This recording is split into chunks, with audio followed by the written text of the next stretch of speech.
I refuse to play Rudolph. Hi, I'm Conchita Jaurigue from my country kitchen in Levine, Arizona, and I'm going to present to you today how I make my red chili beef tamales.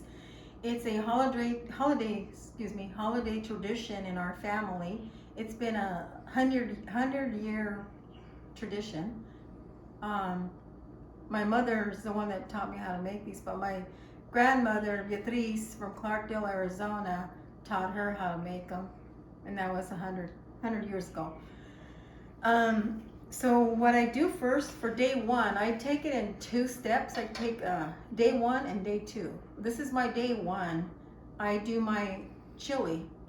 And how I start my chili is I make a roux as I have done here. Canola oil and 2 tablespoons of flour, and I season it and make the roux. And after that, I throw in my beef. Throw in my beef like this. And okay. And when this is all done, I can actually I store this in the refrigerator for my day two, and it's good in the refrigerator. And I added 2 tablespoons of onion powder, 2 tablespoons of garlic powder, and 2 tablespoons of pepper, and I added 2 teaspoons of salt.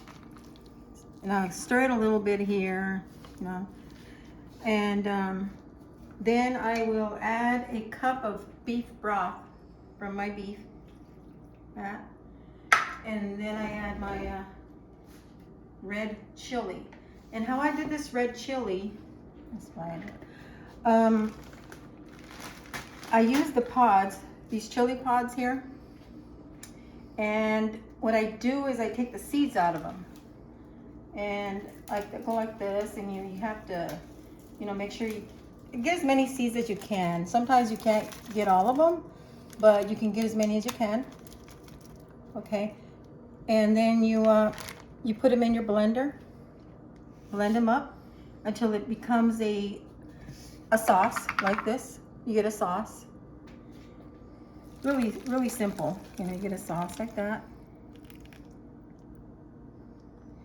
Okay.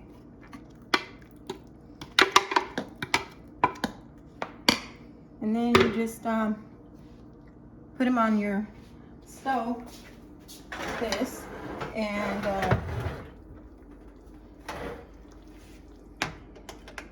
just make sure that you keep stirring, because this could burn a lot of times. If you don't stir, it might burn at the bottom, stick. Well, hi, I'm back again.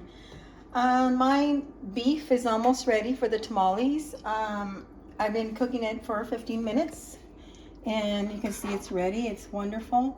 What I did prior to this was I cooked a 3-pound roast. I boiled it for 3 hours, and then I shredded it to get it ready.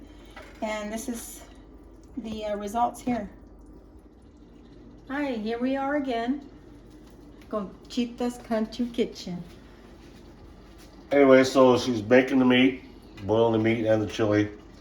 This pot is from my mom. It's actually a little over 50 years old in the family.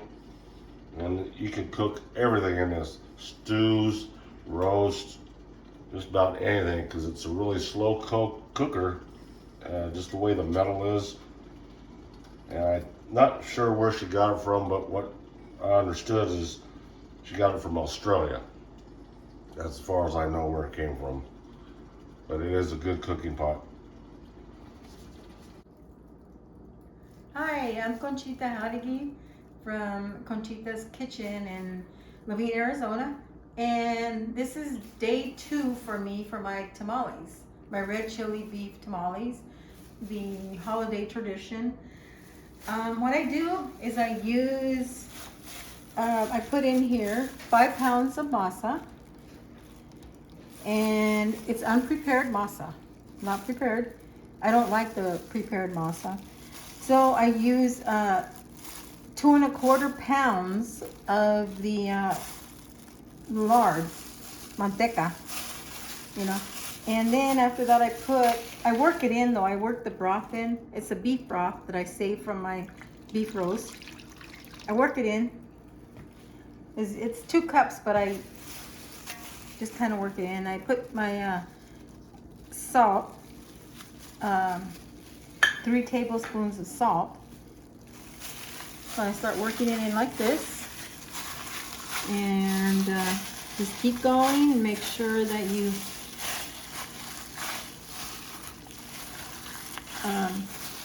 get it all right. It's kind of... Hi, I'm back again. Well, I made my masa, or my dough, and it's really, really creamy. You have to really work with it and work with the lard. Make sure you know, make sure the lard goes in there well and disperse it everywhere. And then I get my hoja, my corn husk, and you can get these corn husks at any store. And what I do is I wash these really well, and then I soak them in water for at least 10-15 minutes, whichever you prefer. And this is how I spread my masa right here. I spread it. It's really spreadable because it's so creamy. Really spreadable because it's so creamy. And I put a tablespoon of meat there. And then you wrap it up. And make sure that you don't put too much, because then you won't be able to fold it. Okay, you wrap it up like this. And then I wrap it in wrappers, which it's these deli papers, you know. They're easy to find at any grocery store. And you can actually freeze these tamales. You wrap them up like that. And these are the corn husks right here. Or hojas, whichever one. You can freeze these for up to 5 months, and they will last, and you don't have to cook them. You can freeze them without cooking them, and they'll be perfect, you know. Hi, I'm back again. Conchita Jaurigue.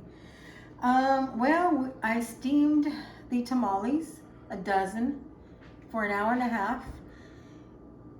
And I usually get 4 dozen with this recipe. Sometimes I don't, because it depends on how big you make them. My mother always used to tell me that I made them too big. She wanted to fire me, you know. Well, anyway, I cooked them and they're good. Kelly's gonna eat 2 of them. All right, here's the finished product.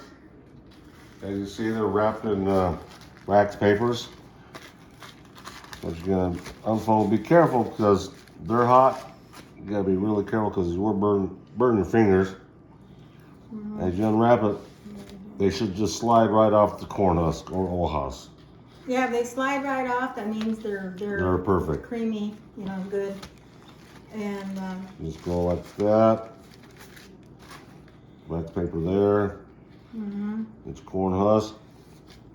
Slide off like that. That means they are perfect, ready to eat.